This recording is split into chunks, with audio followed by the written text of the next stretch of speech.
কোনো নোংরা নর্দমা আর ঢুকতে দেব না।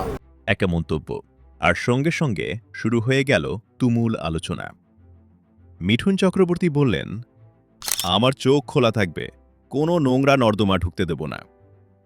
কিন্তু প্রশ্ন হচ্ছে, মিঠুন ঠিক কী বোঝাতে চাইলেন?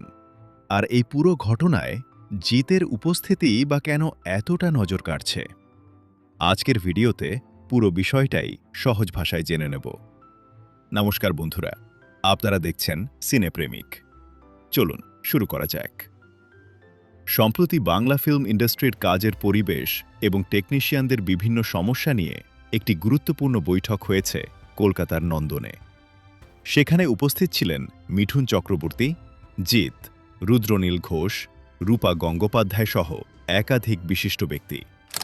বৈঠকের মূল লক্ষ্য ছিল খুবই গুরুত্বপূর্ণ: টলিউডে কাজের পরিবেশ স্বাভাবিক করা এবং শুটিং বাড়ানো। কারণ গত কয়েক মাস ধরে বাংলা ফিল্ম ইন্ডাস্ট্রিতে টেকনিশিয়ানদের কাজ, ব্যান, নির্বাচন এবং শুটিং অনিয়মিত হওয়া নিয়ে একাধিক অভিযোগ ও বিতর্ক সামনে এসেছে। কাজ পাওয়া নিয়ে সমস্যার অভিযোগ থেকে শুরু করে ব্যান নিয়ে বিতর্ক, সব মিলিয়ে ইন্ডাস্ট্রির একটা বড় অংশের মধ্যে তৈরি হয়েছিল অনিশ্চয়তা। এমনকি পরিস্থিতি নিয়ে কয়েকজন পরিচালক আদালতেরও দ্বারস্থ হয়েছিলেন। এই পরিস্থিতিতেই মিঠুন চক্রবর্তীর বক্তব্য বিশেষভাবে গুরুত্বপূর্ণ হয়ে উঠেছে। তিনি স্পষ্ট বার্তা দিয়েছেন, টলিউডে কোনো রাজনীতিকরণ হবে না। আর তার সেই আলোচিত মন্তব্য, আমার চোখ খোলা থাকবে, কোনো নোংরা নর্দমা ঢুকতে দেব না। স্বাভাবিকভাবেই এই কথার পরেই প্রশ্ন উঠেছে, তিনি ঠিক কাকে বা কী ধরনের পরিস্থিতির কথা বলছেন? তবে বৈঠকের মূল বক্তব্য থেকে একটা বিষয় পরিষ্কার: ইন্ডাস্ট্রিতে কাজের পরিবেশ স্বাভাবিক করা এবং টেকনিশিয়ানদের নিয়মিত কাজের সুযোগ তৈরি করাই এখন অন্যতম লক্ষ্য। মিঠুন আরও জানান, নির্বাচন শেষ হওয়ার পর টেকনিশিয়ানরা যাতে কোনো বাধা ছাড়াই কাজ করতে পারেন, সেই বিষয়টি গুরুত্ব দিয়ে দেখা হবে। শুটিং বাড়ানোর জন্য 30% ভর্তুকি নিয়ে মুখ্যমন্ত্রীর সঙ্গে আলোচনার কথা উঠে এসেছে। আর শুটিং বাড়লে স্বাভাবিকভাবেই বাড়বে টেকনিশিয়ানদের কাজের সুযোগ।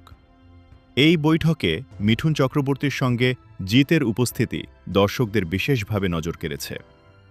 জিত বাংলা সিনেমার অন্যতম বড় তারকা, তাই তার মতো একজন জনপ্রিয় অভিনেতাকে ইন্ডাস্ট্রির এই গুরুত্বপূর্ণ আলোচনায় দেখতে পেয়ে স্বাভাবিকভাবেই দর্শকদের মধ্যে কৌতূহল তৈরি হয়েছে।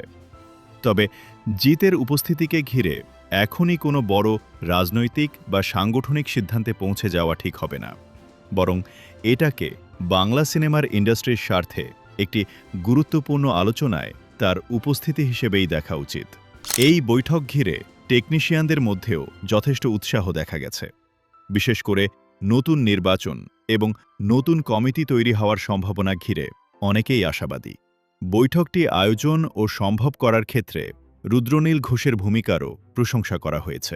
তাহলে এখন সবচেয়ে বড় প্রশ্ন, 31 অক্টোবর ও 1 নভেম্বরের নির্বাচন কি সত্যিই টলিউডের কাজের পরিবেশ বদলে দেবে?